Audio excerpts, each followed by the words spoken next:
Hey guys, welcome back to the last episode of this series where we're going to cover mixing and mastering, which is kind of the last process before finishing your track off. This is where like your whole ideas come together, everything's gelled together, and you'll be able to have a club ready track. Now we're going to go over mixing first, and then we're going to go over mastering.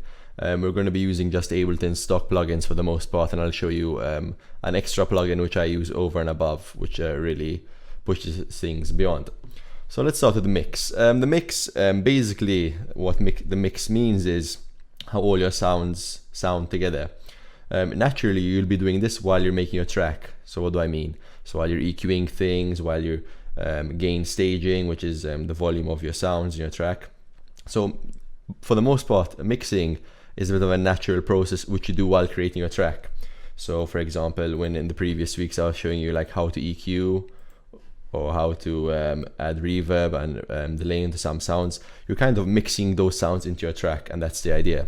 But we can take that a step further. What do I mean by this? So my first stage in mixing is called gain staging. And this is where you're grabbing all your sounds and you're leveling them out to be in the correct volume with each other, if you know what I mean. So your clap isn't too loud, your hats aren't too loud. And I did this in 2 steps. I first mix all my individual sounds together. So I mix all my hats together, all my kicks, and so on. And then I group things together and mix the groups together. So how do I mean like this? So I'll start from the very basics. So let's take my hats, for example. I'll group my hats together, which is this group. And I will mix them in comparison to each other. So I'll solo them. I'll drag all these volumes to 0, and I'll start playing with what I think would be good. So maybe my open should be here, my close should be somewhere here, and so on, until I'm at a happy result. Once I'm happy with the full group sounding correct, so in my case it was this will be my total hat group mixed and gain staged. Then I will compare it to other sounds. So I generally group my tracks in a drum bus, a drum rack, a drum group, a bass group, a synth group, and a vocal group. So in this case, my drum group, I'll compare my hats with my kick, my clap, and my percussion. So I will have this. And then I will gain stage again, but just with the head groups. So I'll gain stage just these, my hats with my claps and my kick. Same process as before. I'll just grab the groups and just mess around with the volume till I'm happy. And this is the ideal way to gain stage. It's good to gain stage as well in the while you're going through your track, so you don't have a big mess at the end. But how I work, I usually throw my sounds in, develop my track, and then I pull back everything and start over when it comes to sounds. It's not the most practical way, but it's just how I work, and it's how I've managed to work over the past few years.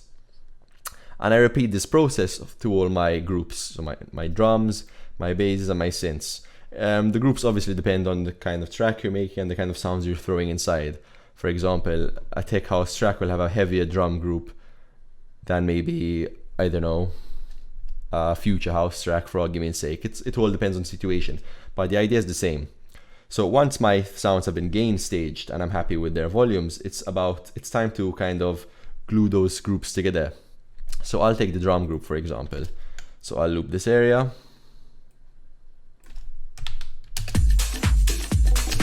So I'm on my drum group now. I call it the drum bus now, and I'll explain why. Now, like I said, it's time to glue your sounds together. How do you do this? You can saturate, you can compress, and I guess you could re-EQ. My go-to rack, which I made myself, is as follows. A drum bus, which is a stock Ableton audio effect, a saturator, and a compressor. And I'm gonna run you guys through. So the drum bus as such, let me open it up. I mean, essentially it is a saturator, and it does compress. It's more of a saturator basically, but it's a tool which I guess was built for drums, but you can use on anything, and I'll show you what it does. It basically really beefs up your sound. Now the change can be pretty drastic, so you don't want to overdo it, and it's good to use in conjunction with other things. So this is my drum bus without it, and this is with it. So I don't know if you can hear, but it really like beefs it up, and those values are controlled from here. So the drive is the overall amount of processing you want on this channel. The crunch is the distortion of like mid to high frequencies, so it really brings out the hats in this case. The boom is the bass. And then dampen, you can tell it to like not affect certain frequencies and so on.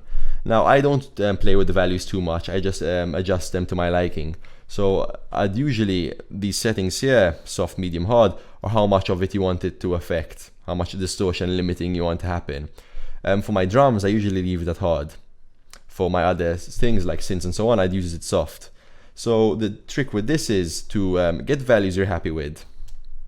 And then once you're happy with those values, to play with the dry wet signal. Because as you see at 100%, the sound is a bit oversaturated and limited, so you don't want too much. Basically, the main idea of mixing and mastering is to do a lot of little changes, not a few big changes. And this is one of the small changes. So that's the drum bus covered.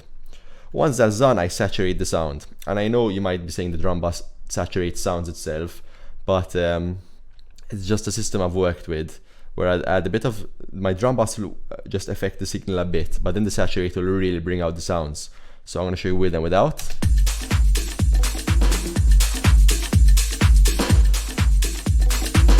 As you can see, it really affects those low ends. Personally, I just drag in a saturator and I just crank up the drive a bit. I don't play with any of the output volume, as I'll really affect that in the compressor. So once you've saturated and kind of gave crunch to your sound, it's about bringing it together. And I use a compressor for that. So this is the idea of a compressor. I'm basically pushing my high volumes down to match the overall sound, volume of this bus. And then I'm just lowering the output. That's why you're hearing the volume change. Now, with the compressor settings, you can play around with them as much as you want. I mean, compressors, there's quite a lot to them. Personally, I leave the values as they are. I'll sometimes play with the attack and release a bit. You can play with the ratio, which is telling you how much of you want the compressor to work. It's a scale of ratio. And then I'll just bring down the volume. A trick I do is I group up my effects once I'm done, and I'll compare with and without. Now, you literally had no change at all. It's so subtle, the change, but once you do this to all your groups, it really comes out. So that's the idea of it. You just want to make sure that in this part of the process, you don't want to, because these effects are overall loudening, they're increasing the volume of your track, so you want to bring it down a bit. So in the compressor, it's good at the end. Number one, make sure you're not clipping on your outputs of your group. And number two, you can always bring down the output here. Like I said, if you see the gain reduction, it's very minimal. You just want a bit. And I repeat this process for all my groups. So the drum bus, I did this. The bass bus, the only which is here. Like I said, I put the setting on soft, not on hard, and the same on my synths and vocal. Now with my effect bus, I don't do any processing to the effect bus itself, as I kind of consider effects as individual sounds themselves. So I'd rather treat the tracks themselves than the entire group. So once that's done, once this is done, you'll already start to have like a bit of a more consolidated sound together. Your track will already start sounding a bit beefier, but now we're going to take it a step further with parallel compression. Now, what's parallel compression? Parallel compression is the idea of getting a signal and sending it to another channel, playing the same sound. But this other channel you're sending it to, you're going to overdo all its process. What do I mean? So this is my drum bus. And it's being sent into this drum return. Now, the drum return I just grabbed a few effects, so an EQ, a saturation, and a compressor, and I overdid them. I threw them off crazy. And you might be thinking, why? So the idea with this parallel compression is to distort the sound and send it back to your track. But you don't want to send the full thing back. What do I mean? This is the return bus itself. Super, super distorted. And we want to send that back to our drum bus, but we don't want the entire signal. So if I mute the drum bus, if I solo it, and you hear the return with it, I'll show you what I mean. This is without the return track there. And this is when I put it full volume. Here the distortion. So the idea with this is you overdo your settings, like I said, and you just slowly give it a bit of volume till you're happy with the sound. Try toggle on and off to hear the difference. Like I said, you just want little changes, you don't want big changes. And you'll repeat this across all your channels. Like I said, I don't do it on my effect bus because I treat them as individual sounds. Just remember, don't be afraid to push your settings. Like, I mean, look at my compressor.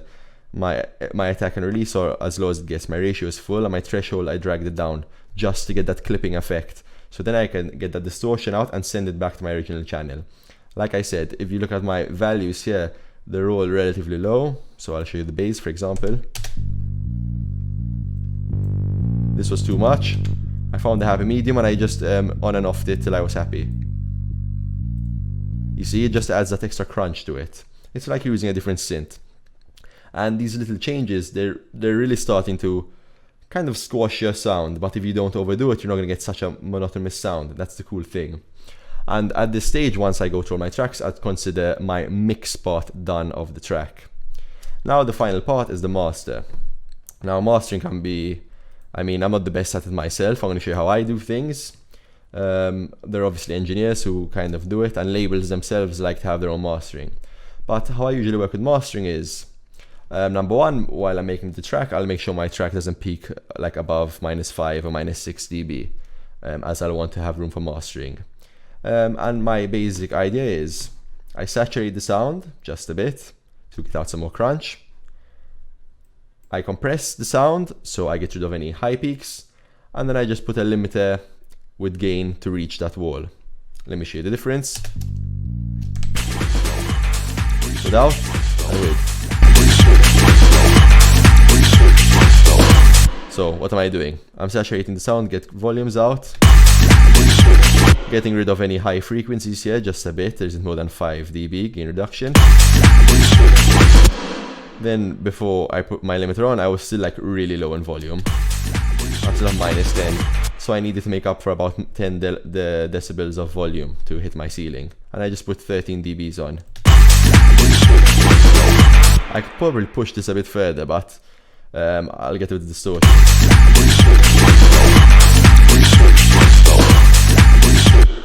And at this stage, I'll probably be able to send my track out for demos, or I'll be able to play it out. Now, in the glue compressor, as you can see, obviously, like I mentioned previously, you can play with the settings a bit. I usually mess around with the release and attack. Here, they're both set in the mids. I put the ratio, I think, of the compressor up a bit. But I mean, everyone has their own style of mastering. There is a correct way, obviously, but you can get different sounds out. And that's my main way of mastering with Ableton's plugins. A short tip I'm going to show you is I use Ozone for my mastering, which is a third-party plugin. I would recommend it to anyone, especially if you're not too good to educate on mastering, as it kind of it consolidates the mastering process into one plugin, and it's really easy to use. One good thing about it is it has a mastering assistant, which it analyzes your track, and it through AI gets a rough master out for you, and then it's just a matter of you making the master work. So you have a couple of modules here, such as EQs, exciters, images, and so on, and you put them in order onto each other. So for example, I would always start with the master assistant. So it gives me a rough idea. Basically, when it tries to master your track, it just tries to balance out your volume, so your lows, your mids, and your highs. And then I'll work with it. So I'd slap on the master assistant. It will give me some basic EQs, and then I'll compare it to a track I'm trying to get close to. So maybe some tracks are more bass heavy, some tracks are more high heavy, and I'll mess around. And it's just a really good way to get a good master out fast, especially if you're not an engineer or someone who has any like knowledge behind the subject. It's a really good idea. It has dynamic EQs, which are really cool. Exciters, which you can excite different areas of your track. This is my favorite one, the imager, because you can spread and consolidate sounds. As you can see, look at my spectrum. I can tell my low ends to be super mono. I can tell my mids to be a bit less mono. It's just an amazing plugin. And then my maximize is basically a limiter. I'm giving it a threshold, and you're telling it how much you want the compressor to work. And that is basically it. Obviously, there's a lot more to mixing and mastering than a 15-minute video. I tried to show you guys everything I could across these 4 episodes. As I've mentioned 100 times, feel free to reach out to me. Feel free to write in the comments. I'm more than happy to help you guys. And I'll be giving away this project file for free. I'll delete the Ozone plugin so anyone with Ableton can open it. Feel free to tag me in videos, upload it, use it, make your own tracks with it. I mean, take my samples, do what you want, it's there to be used. And I hope you guys enjoyed the series. If you want to keep up to date with my stuff, follow me on Husko Official on Facebook, and it's Husko on Instagram. Have a good day, guys.